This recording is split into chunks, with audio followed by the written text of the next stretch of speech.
Hi everyone, welcome back to Shani classes. First of all, good evening to everyone. कैसे हैं आप सब? Hopefully आप बहुत अच्छे हैं और बढ़िया भी होना चाहिए आप सभी को। चलिए आइए जानते हैं कि आज की इस क्लास में हम यहाँ पर क्या डिस्कस करने वाले हैं। कल आप सभी की मैंने क्लास की थी जो कि फर्स्ट क्लास की थी। आज है हमारी तारीख 2 अक्टूबर 2023 और हम यहाँ पर क्लास कर रहे हैं 2023 बैच के लिए। आपका सेशन जो है वो जब भी स्टार्ट होगा, जो भी चीज़ें होंगी वो समय के साथ चलती रहेंगी, लेकिन हमें प्रॉपर तरीके से अब अपनी पढ़ाई में कॉन्टिन्यूस करना है। जहाँ पर आज हम यहाँ पर दूसरी क्लास कर रहे हैं, ये हमारी दूसरी क्लास, इसके पहले की क्लास कर दी। हर चीज़ की प्लेलिस्ट आपको सभी सब्जेक्ट की मिलेगी। 8 पेपर आपको देने हैं, 8 के बारे में मैंने कल आपसे डिस्कस किया था। अब आज से मैं आपको लगातार जो 6 PM पर हम क्लास करेंगे, 6 PM पे हमारी क्लासेस डेली होगी, ध्यान रखिएगा। लिंक आपको टेलीग्राम का कमेंट बॉक्स में दिया गया है, नाम शानी क्लासेस, आप सर्च करके वहाँ पर रहिए, जुड़े रहिए, ताकि आपको कोई प्रॉब्लम हो तो आपको हर चीज़ समय के साथ अपडेट मिलती रहे। और 8 सब्जेक्ट की जो क्लासेस आपकी बनेगी उसकी प्लेलिस्ट यहाँ पर बनी रहेगी। उसमें लिखा रहेगा डीडेट फर्स्ट सेमेस्टर बाल विकास 2023 बैच, शिक्षण अधिगम 2023 बैच, मैथ 2023 बैच, इस तरीके से आपको प्लेलिस्ट मिल जाएगी और आप 1 बाय 1 करके एक एक करके अपनी सभी क्लासेस को एंजॉय कर पाएंगे। कोई प्रॉब्लम होगी तो आप मुझे कमेंट बॉक्स में पूछिएगा, हम आपको रिप्लाई ज़रूर करेंगे। आप जुड़े हैं मेरे साथ, मैं हूँ शालिनी, सभी का स्वागत है यहाँ पर। प्लीज़ चैनल को सब्सक्राइब करिए, दोस्तों के साथ शेयर करिए, पूरी क्लास को अटेंड करिए। कोई प्रॉब्लम है तो आप मुझसे पूछ सकते हैं, फिर लाइक करिए। बस ये ध्यान रखिएगा कि नोटिफिकेशन को ऑन रखिएगा ऑल पे, ताकि आपको हर नोटिफिकेशन मिलती रहे। और अभी आपकी मैं एक ही क्लास कर रही हूँ, वो 6 PM पे, तो इस टाइम पे पंक्चुअलिटी बनाइए और टाइम पर डेली आइए। चलिए, स्वागत है फिर आज अपनी दूसरी क्लास में, जहाँ पर हम 2023 बैच की जो क्लासेस है वहाँ पर हम हर सब्जेक्ट को कर रहे हैं। और ये मेरा तीसरा बैच है जहाँ पर मैं आप सभी को पढ़ा रही हूँ, हर चीज़ 1 बाय 1 करके पढ़ाऊँगी। आप ये पुरानी बहुत सारी क्लासेस को देख सकते हैं, रिस्पॉन्स देख सकते हैं, बहुत कुछ अच्छा रहा है और आपके साथ भी मैं 1 बाय 1 करके हर चीज़ को बेस्ट करूँगी। चलिए, आज हम दूसरी क्लास में बाल विकास जो पहला पेपर है उसका पूरा नाम है बाल विकास एवं सीखने की प्रक्रिया। यह पेपर के बारे में मैंने आपसे यह कहा था कि यह 50 नंबर का पेपर होगा। इस पेपर में आपको 40 प्रश्न आएंगे। 40 प्रश्न में आपको 25 नंबर पासिंग लाने होंगे और पासिंग में ये ध्यान रखना है कि 15 क्वेश्चन आपको इसमें बहुविकल्पी आएंगे, ऑब्जेक्टिव आएंगे, वस्तुनिष्ठ वाले आएंगे जिसको आपको टिक करना होगा। और 15 के बाद सारे और जो क्वेश्चन है वो आपको लिखने को आएंगे, आपको पेन से लिखना होगा। ये बात इतनी ध्यान रखिए। आपको यह पेपर पूरा हिंदी में लिखना होगा, हिंदी में ही आपको पूरा पेपर सभी सब्जेक्ट का देना होगा। तो पहला पेपर है जिसको हम बाल विकास एवं सीखने की प्रक्रिया के नाम से जानते हैं, child development and learning process education paper 1। पहले दिन ही पहला पेपर होगा। अब आइए जानते हैं कि इस सब्जेक्ट में हमें क्या क्या पढ़ना है, एक एक करके जानेंगे। तो सबसे पहले हमें पहला टॉपिक डिस्कस करना है, वो है बाल विकास का अर्थ, आवश्यकता तथा चिन्ह। बाल विकास की मीनिंग क्या है, चाइल्ड डेवलपमेंट की मीनिंग क्या है, आप इससे क्या समझते हैं। ऐसे बहुत सारे प्रश्न आपको देखने को मिलेंगे। इनकी आवश्यकताएं क्या हैं, हम बाल विकास क्यों पढ़ रहे हैं, बाल विकास पढ़ने की ज़रूरत क्या है, तो हमको इसके बारे में भी यहाँ पर जानना है। इनका क्षेत्र कहाँ तक का होता है, मतलब इस चीज़ को हम पढ़ के कितने क्षेत्र तक, वो कहाँ कहाँ पे इनका हम लाभ ले सकते हैं, ये आपको ध्यान रखना है। नेक्स्ट आपको बाल विकास की जो अवस्थाएं हैं, बाल विकास की जो स्टेजेस हैं, बाल विकास की जो भी स्टेज है, तीन मेन स्टेज है बड़ी बड़ी, स्टेप बाय स्टेप। एक है शैशवावस्था, इन्फेंसी कहते हैं, बाल्यावस्था चाइल्डहुड कहते हैं, किशोरावस्था एडोलसेंस कहते हैं। और भी इनके अंतर्गत भी होने वाले जो डेवलपमेंट है, इन सभी स्टेज में अलग अलग प्रकार के विकास होते हैं, बच्चे बढ़ते हैं, सीखते हैं, उनके बारे में हम डिटेल में डिस्कस करेंगे। फिर हम बच्चों का जो शारीरिक विकास है, शैशवावस्था में शारीरिक विकास कैसे होता है, बाल्यावस्था में कैसे होता है, किशोरावस्था में कैसे होता है, इनके बारे में 1 बाय 1 करके जानेंगे। मानसिक विकास शैशवावस्था में कैसा होता है, मानसिक विकास बाल्यावस्था में कैसा होता है, किशोरावस्था में कैसा होता है, एक एक हर एक पॉइंट को हम डिटेल में डिस्कस करेंगे। क्वेश्चंस भी हमसे हर टॉपिक से अलग अलग तरीके से बनते हैं। संवेगात्मक विकास क्या होता है, जिसको इमोशनल डेवलपमेंट कहते हैं। भाषा विकास क्या है, भाषा का विकास हम 1 साल में कितने शब्द बोलते हैं, 2 साल में कितने बोलते हैं, पहली बार बच्चा कब बोलता है, उसके बारे में भी हमें इसमें अच्छे से जानना है। 2 शब्द, 200 शब्द, 270 शब्द, 230 शब्द, इसके क्वेश्चन आपको टेट सुपर टेट में भी बहुत देखने को मिलते हैं, सीटेट में भी बहुत सारे आते हैं। सृजनात्मकता क्या होती है, सृजनात्मकता का हम विकास कैसे कर सकते हैं, क्रिएटिविटी के बारे में बच्चों को कैसे बता सकते हैं, सेल्फ करने के लिए कैसे मोटिवेट कर सकते हैं। ऐसे बहुत सारे यूनिक से टॉपिक्स हैं जो हमें इसमें पढ़ने को देखने को मिलेंगे। इनके अंदर बहुत ब्रॉड में है ये चैप्टर, ये सिलेबस कह सकते हैं। आपका पेपर 1 बहुत बड़ा भी है, आप देखेंगे जब कभी तो आपको हर एक चीज़ मिलेगी। मैं आपको बुक्स बताऊंगी, वो भी चीज़ें आप देख पाएंगे, आप यहाँ से नोट्स लिखेंगे तो भी अच्छा रहेगा, पीडीएफ भी बहुत सारे आपको मिलेंगे और आपको बहुत सारी चीज़ें हेल्प की जाएंगी।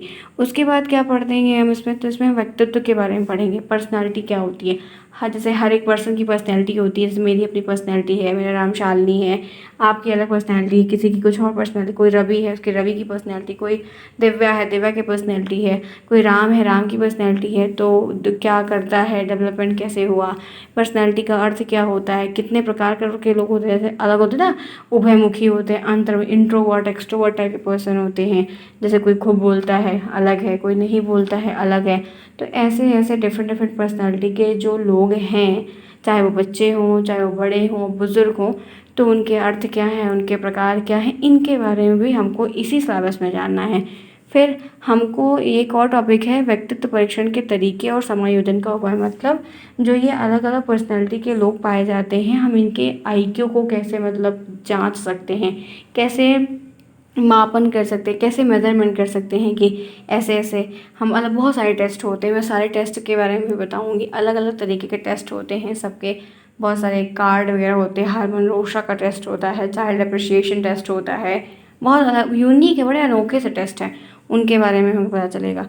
फिर प्राकृतिक विभिन्नता होती है, इंडिविजुअल डिफरेंसेस को कहते हैं, इसका अर्थ क्या होता है, सबके अर्थ, हर एक टॉपिक का अर्थ से प्रश्न बनता है, हर एक टॉपिक के कारण से प्रश्न बनता है, हर एक टॉपिक का महत्व क्या है उनसे प्रश्न बनता है। जैसे इंडिविजुअल डिफरेंस अलग अलग होता है ना, अलग अलग पर्सनैलिटी के लोग होते हैं तो उनका नेचर अलग होता है, उनका बिहेवियर अलग अलग होता है। तो ऐसी बहुत सारी चीज़ें हैं जिनके बारे में हम 1 बाय 1 करके हर बात पे डिस्कस करेंगे और समझेंगे कि क्या है और क्वेश्चंस कैसे बनता है। नेक्स्ट टॉपिक है कल्पना, इमेजिनेशन। कहते हैं ना कि बड़ा सपना देखो, तो कि कल्पना में कि बच्चे कल्पना कैसे देखते हैं, उनकी कल्पनाओं में क्या होता है, बच्चों को चिंतन करने में कैसे डेवलपमेंट करा सकते, चिंतन ज़रूरी क्यों है, बच्चों को चिंतन किस क्षेत्र में करना चाहिए, तर्क का विकास करेंगे, तर्क के बारे में, तर्क भी होना चाहिए, तर्क की परिभाषा, चिंतन की परिभाषा और बहुत सारे प्रकार, सब कुछ देखने को मिलेगा। उसके बाद है बाल विकास का आधार, बेस क्या है, जो उनको प्रभावित करने वाले कारक क्या क्या हो सकते हैं, क्या चीज़ ऐसी हो सकती है जो बाल विकास को प्रभावित कर सकती है अलग अलग तरीके से, ये जानने को हमें मिलेगा। वंशानुक्रम के बारे में पढ़ेंगे, जो ये जनरेशन टू जनरेशन, पीढ़ी दर पीढ़ी चीज़ें होती हैं, उनके बारे में, कौन कौन से गुण ट्रांसफ़र होते हैं, लड़कों में क्या गुण आते हैं, लड़कियों में क्या गुण आते हैं।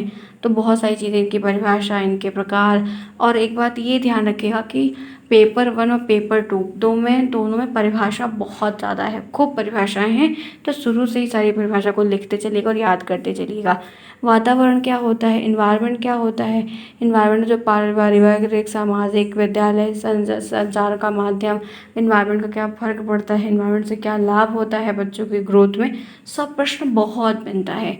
ठीक है, आगे बढ़िए। अभी तक जितनी भी बात थी वो तो हमने आपके बाल विकास के टॉपिक से बताई। अब इसमें कुछ टॉपिक ऐसे हैं जो अधिगम से संबंधित हैं, तो अधिगम में भी क्या क्या आएगा, तो अधिगम को प्रभावित करने वाले कारक क्या होते हैं, अधिगम को सीखना कहते हैं, अधिगम का अर्थ क्या होता है, अधिगम के बहुत सारे सिद्धांत हैं, मैं आपको बताऊंगी। चिंपैंजी का सिद्धांत है, पावलो का सिद्धांत है, ठीक है, कुत्ते के ऊपर उन्होंने किया था, कबूतर के ऊपर किया गया है, चूहे के ऊपर किया गया है, ऐसे बहुत सारे सिद्धांत हैं जिसको मैं आपको सब बताऊंगी। तो अधिगम का अर्थ क्या होता है, उनको कौन कौन से कारक प्रभावित कर सकते हैं, अधिगम की कौन कौन सी विधियां हैं, किस तरीके से हम अधिगम बच्चों को करवा सकते हैं, बता सकते हैं, उनके बारे में। थॉर्नडाइक का नियम है, थॉर्नडाइक के मुख्य नियम होते हैं, गौड़ नियम होते हैं, थॉर्नडाइक का नियम क्या है, वो थॉर्नडाइक के नियम में क्या बात कही गई है, उसका क्या महत्व पड़ता है, सब कुछ डिटेल में मैं शेयर करूँगी। फिर अधिगम के प्रमुख बहुत सारे सिद्धांत हैं, बहुत सारी उनकी उपयोगिताएं हैं, उनके बारे में बताऊंगी। थॉर्नडाइक का त्रुटि और प्रयास का सिद्धांत जो बिल्ली के ऊपर प्रयोग किया गया है, उसको डिस्कस करूँगी। पावलों का संबंध प्रतिक्रिया का सिद्धांत है जो कुत्ते के ऊपर किया गया, उसको बताऊँगी। बहुत इंटरेस्टिंग है, काफ़ी बढ़िया तरीके से। अगर आप अच्छे तरीके से समझेंगे, एक एक क्लास को समझते चलेंगे, तो यूनिक तरीके से, बहुत प्रॉपर तरीके से आपको हर चीज़ समझ में आ जाएगी। ठीक है, आप शुरुआत में लगेगा कि बहुत बोरिंग है, लेकिन नहीं, धीरे धीरे करके सब समझ में आने लगता है। स्किनर का क्रिया प्रसूत अधिगम का सिद्धांत है, मैं हर चीज़ डिटेल में बताऊंगी। इसके बारे में भी जानना है। कोहलर का सूझ और अंतरिक्ष का सिद्धांत है, ये सब जो है साइकोलॉजिस्ट मतलब मनोवैज्ञानिक है, इन्होंने अलग अलग सिद्धांत को प्रूफ किया हुआ है, उसके बारे में क्वेश्चन भी बहुत आता है। पियाजे का सिद्धांत है, वाइगोत्स्की साहब हैं, उनका भी सिद्धांत है। ठीक है, तो इन सारे प्रिंसिपल्स के बारे में हमको पढ़ना है। इन लोगों ने सीखने के ऊपर बहुत सारे सिद्धांत को प्रूफ करके दिया हुआ है। उसके बाद सीखने का एक वक्र होता है, उसके बारे में भी जानेंगे। सीखने का वक्र का अर्थ क्या है, प्रकार क्या क्या होता है, कैसे इसका महत्व पड़ता है। सीखने का वक्र होता है, कोई तेज पढ़ता है, कोई धीरे पढ़ता है, कोई धीरे पढ़ के तेज हो जाता है, कोई तेज पढ़ के धीरे हो जाता है, ऐसे बच्चे होते हैं ना, तो ये सीखने के वक्र में आता है। पठार मतलब दिक्कत होती है, जब हम पढ़ते पढ़ते रहते हैं तो 2 दिन पढ़ा फिर रुक गए, 3 दिन पढ़ा फिर रुक गए, तो पढ़ने में जो पठार आ जाता है वो क्यों होता है, उसका अर्थ क्या है, उसका कारण क्या होता है, कैसे उस पठार को दूर कर सकते हैं, उसके बारे में बताया जाता है कि शिक्षक बच्चे के पठार जो आ रहे हैं उनको कैसे दूर कर सकता है। फिर उसके बाद अभिप्रेरणा, मोटिवेशन, हम बच्चे को कैसे पढ़ने के लिए मोटिवेट कर सकते हैं, कैसे आगे बढ़ने के लिए मोटिवेट कर सकते हैं, उनको कैसे समझा सकते हैं कि मोटिवेशन, बच्चों को मोटिवेशन क्यों देना चाहिए, अभिप्रेरणा क्या होती है, अभिप्रेरणा का अर्थ बताइए, अभिप्रेरणा का प्रकार बताइए, अभिप्रेरणा का महत्व बताइए। ऐसे बहुत सारे यूनिक से क्वेश्चन, छोटे छोटे क्वेश्चन हैं जो आपको देखने को मिलने वाले हैं, और हर पॉइंट पर बहुत बारीकी के साथ आपको शॉर्ट टर्म में बताऊँगी ताकि आपको ईजिली आ जाए। फिर उसके बाद आगे बढ़ते हैं, बहुत कुछ है इसमें, कहते हैं काफ़ी बड़ा सिलेबस है। ध्यान के बारे में, हम अटेंशन क्यों रखें, हम डेडिकेशन के साथ क्यों पढ़ें, ध्यान का अर्थ क्या होता है, ध्यान के क्या क्या प्रकार होते हैं, ध्यान को कौन कौन से कारक हैं जो प्रभावित करते हैं, रुचि क्या होती है, बच्चों का इंटरेस्ट क्या होता है, बच्चों को हम पढ़ाई लिखाई के लिए कैसे इंकरेज कर सकते हैं, उनके अर्थ बताओ, रुचि के प्रकार बताओ, रुचि की परिभाषाएँ बताओ, तो ये सब कुछ है। मेमोरी क्या होती है, स्मृति क्या होती है, बच्चों को अच्छी मेमोरी किसको कहते हैं, खराब मेमोरी किसको कहते हैं।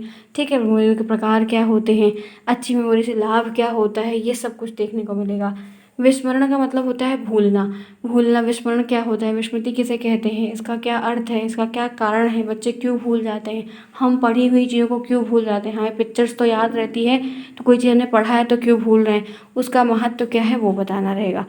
उसके बाद लास्ट का जो टॉपिक है सबसे लास्ट में, वो है सांख्यिकी, जिसको स्टैटिक कहते हैं, जो कि हम 11th में पढ़ते हैं और छोटी क्लास में भी पढ़ते हैं। जिसमें स्टैटिक का अर्थ क्या है, आंकड़ों की रचना, जिसमें हम मीन, मोड, मीडियन, बहुलक, मध्यांक, माध्य सब निकालते हैं, मध्य का ये सब। तो ये भी हमको लास्ट में मैथ का भी थोड़ा सा सेक्शन इसमें दिया गया है। तो ये पूरा सिलेबस है, और इस पूरे सिलेबस को मैं टेलीग्राम पर दूंगी। नाम है शालिनी क्लासेस, लिंक आपको कमेंट बॉक्स में मिलेगा।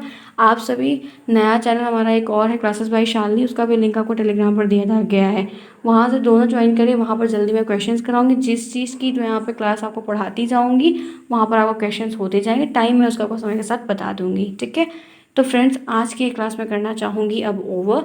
आज की हमारी यह दूसरी क्लास है जहाँ पर मैंने आपको पेपर 1 पूरा डिटेल में डिस्कस किया कि क्या क्या टॉपिक है और क्या क्या क्वेश्चंस आएंगे, क्या क्या हमें पढ़ना है, सब कुछ मैंने बताया।